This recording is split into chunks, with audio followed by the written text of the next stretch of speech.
Hi, folks. This is Mark by Mark A. Foster, Ph.D. for the Maoist-Third Worldist Collective.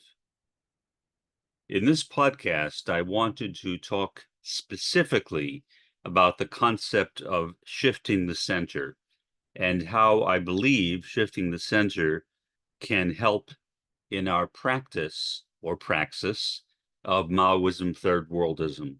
It is a concept which was developed by Patricia Hill Collins. I actually had the fortune of meeting Patty one time at a conference. I mentioned that in an earlier podcast. I was on a panel with her. I sat to her right, and we each presented different papers. At that time, Patty was not very well known. She is the person who introduced intersectionality from where it had been in legal theory, as started by Kimberly Crenshaw, into sociology. When I started using her textbook in my classes, actually an anthology or a reader, Race, Class, and Gender, almost no one had heard of intersectionality. It was a virtually unknown model or perspective. Later, when Patty was elected as the president of the American Sociological Association, suddenly intersectionality became a taken for granted idea in sociology, and its use became much more widespread. One of the major features, I think, of intersectionality is Patty's concept of shifting the center. Sometimes she calls it shifting the center of our thinking. I just prefer to call it shifting the center because I think it's more than shifting the center of our thinking. I think it is also shifting the center of our being. So I suppose thinking is okay, but I think being is even more important. Where are we? Where do we live? What is our home? What do we desire for ourselves, for others, and for humanity? Those are ontological issues, meaning they are issues of being. They are not epistemological issues or issues of knowledge. So shifting the center was Patty's unique contribution to intersectionality.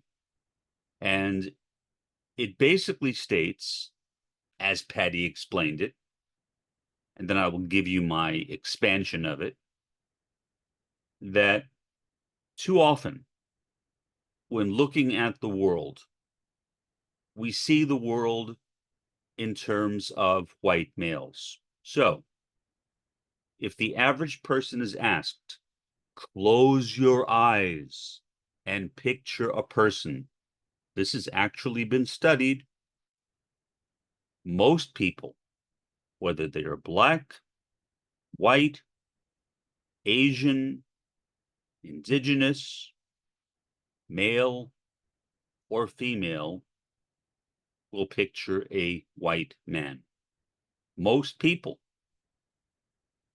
That is tragic, because what that shows is that the standard that we have in our heads for humanity is white males. And I can't think of a single category of existence that has in recent history, and perhaps throughout history as a whole, been of more harm to human beings than white males. We white males are no great favor. We're not doing you a favor. We're not. We are a thorn in your side, and it is better to get rid of that thorn. And I say that, obviously, as what is ordinarily seen as a white male.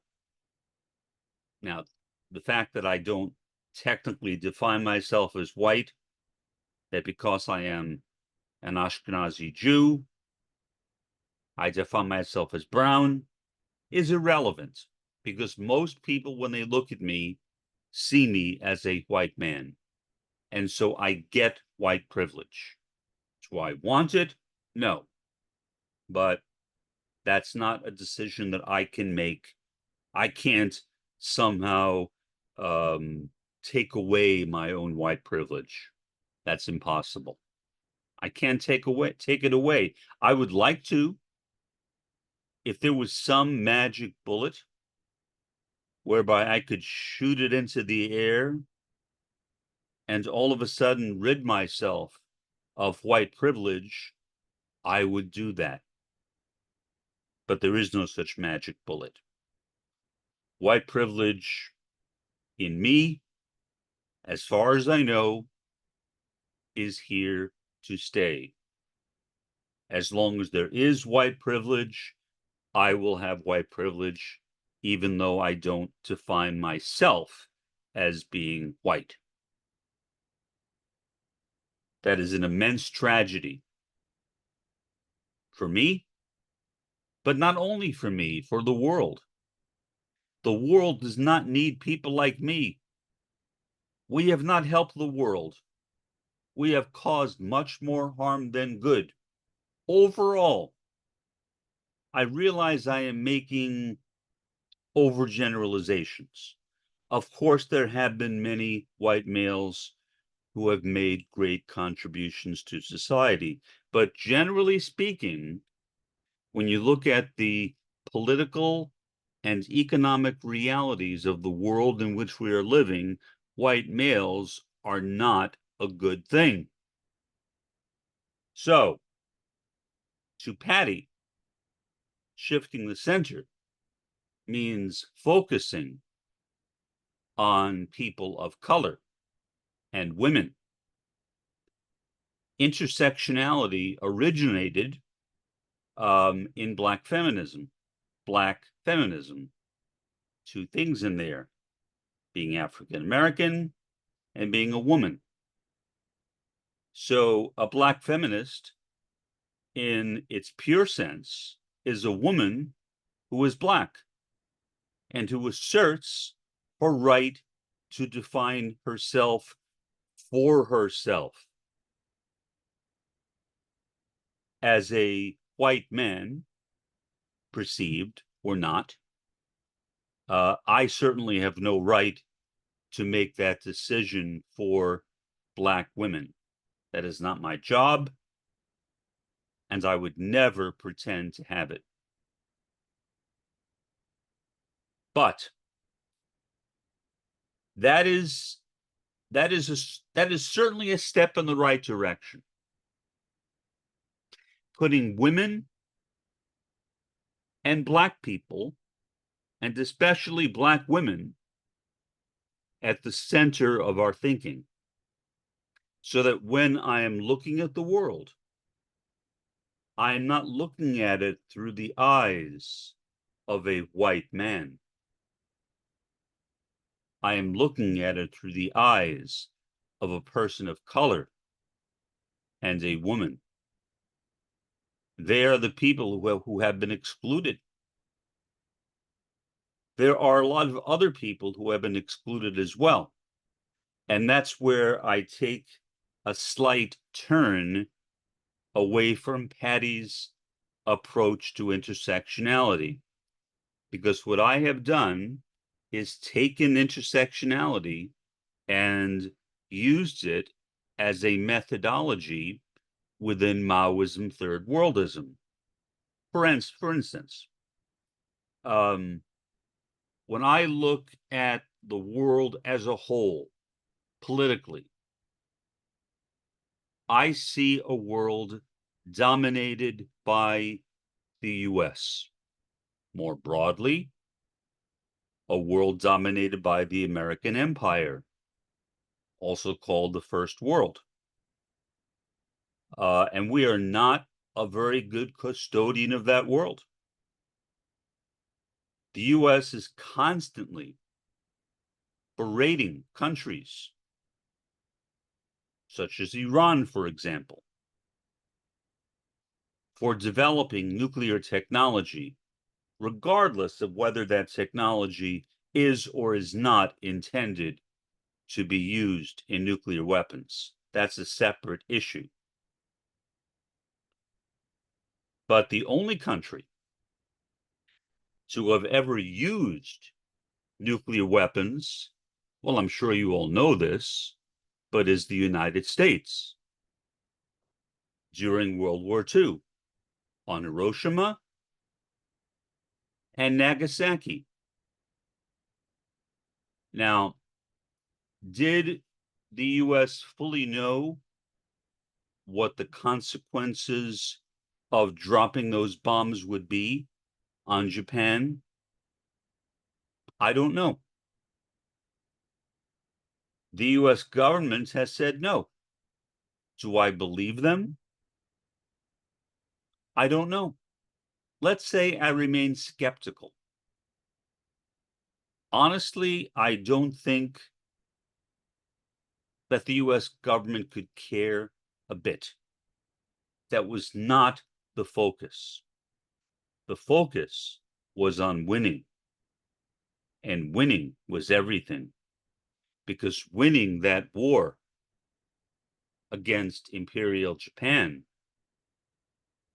laid the groundwork for establishing the United States as the undisputed leader of the so-called free world, whatever free world might be. I don't see how free the United States is. It's certainly not free if you are a woman. It's certainly not free if you are a black person. So what is freedom? Freedom to me is freedom from capitalism, is freedom from racism, is freedom from ageism and ableism. That's freedom. It's not the desire to do whatever one wants to do. And yet what the US did in dropping those bombs on Japan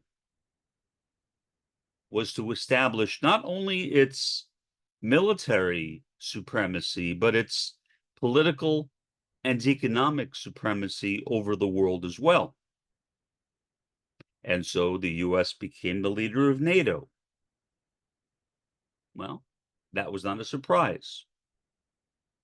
No other country could have become the leader of NATO. Was NATO a good idea? Well, no, not in my opinion. I don't think so. Most of the things that NATO has done have been really bad. Now, has NATO done some things which could be seen by some people as good? I suppose so. But overall, the history of NATO is not a very good history. So to me, as a Maoist third worldist, shifting the center is not only the center of our thinking, but it's also the center of our being. Where am I? Where do I live? Well, I live in the first world. And as an inhabitant of the first world, I have a lot of limitations. There are many things that I can't understand.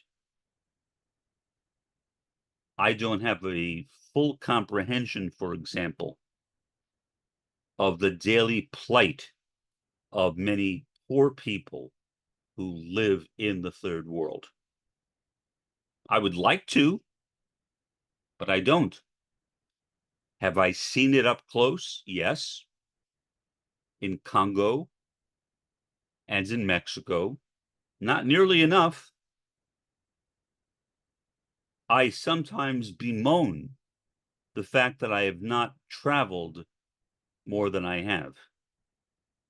Most of my travels have been in the first world, not in the third world.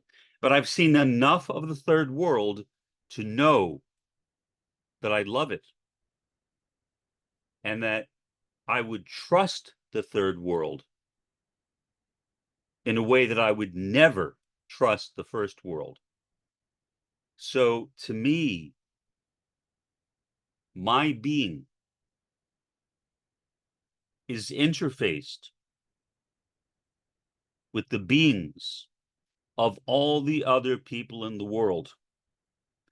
I cannot talk of my being entirely as separate from the beings of others. In a sense, we are all a part of the same being.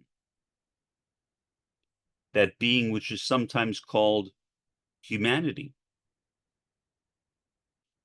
So where does humanity need to go? As an ontological construct, not an epistemological construct. The direction I think we need to go is in the direction of empowering the third world through conscientization. And I'm not talking about a kind of parental role. That would be really, really inappropriate. That I have something to teach the third world. No. They have a lot to teach me. I'm not sure how much I can teach them. But what I can do is share with them what I know about Maoism-Third Worldism and about how communism and Marxism can provide the means, the mechanisms for emancipation from the capitalist world system. That's why I say that shifting the center is not merely shifting the center of one's thinking. Does it really matter whether my thinking changes? A little bit, a little bit. I can't say it does not matter at all. How we think can be a good predictor of what we do. If we think badly, it is very likely that we will do bad things. But thinking is not the be-all and the end-all of human existence. In fact, it is not human existence at all. Human existence is who we are. And from a critical realist perspective, we are all a part of the same co-presence, the same unity. We are different facets of that unity. We are different individuals. I and you are not the same person, but I and you are the same being, or if you like, beingness. We share that same being. Do we recognize that generally in the world right now? No, we don't. We still live in a world of tribalism, of us versus them, or as we commonly say in sociology, using the terminology of the great sociologist Georg Simmel, whom I talked about in a recent podcast, in groups and out groups. We all have them. Groups that we identify with and groups that we hate.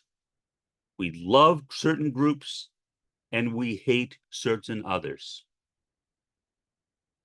As long as I remain in that state of being, of loving some and hating others, and typically hating those who, just by circumstance, are externally different from me. Maybe their race is different. Maybe their ethnicity is different. Maybe their gender is different. So what? It makes no difference at all. We all are the same being. So,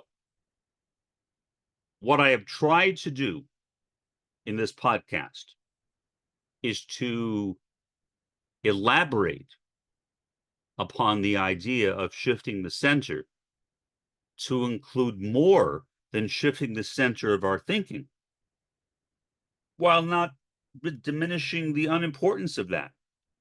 Or I should say, diminishing the importance of that. That certainly is important, but it's not all important. It is much more important that we focus on shifting the centers of our being, of our beingness, of which we are all a part of. Because in reality, we are not separate from one another. Using the concept of non-duality in Hinduism, as developed by the great Hindu philosopher Shankara, he talked about Advaita, non-duality. It is oneness. It means that at the deepest levels of everything, we are all one. And until we recognize that, until we acknowledge the fact that we are all one, we will continue in the state of, as Roy Bhaskar called it, splitting. Roy Bhaskar was, in my opinion, one of the greatest communist philosophers of the 20th century and the early part of the 21st century. He was a Marxist-Leninist. He supported the Soviet Union. He also supported Cuba, but he went beyond that. And he developed a comprehensive philosophy for human transformation. And that transformation is, again, ultimately, a transformation in our being. The singularity of being, that we are all one being in different bodies with different souls. But we are not separate.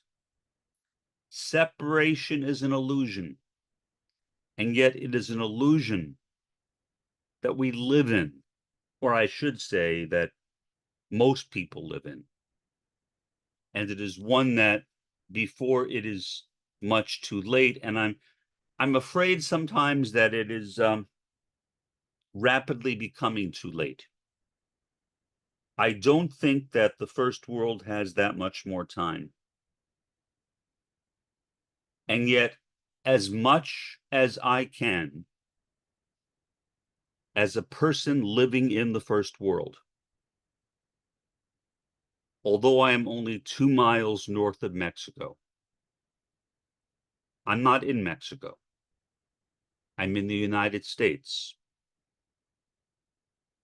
And I have the financial and the political benefits of being an American citizen. Something which I have seen firsthand are benefits that people in Mexico do not have, not even close. So again, I expand this notion of shifting the center.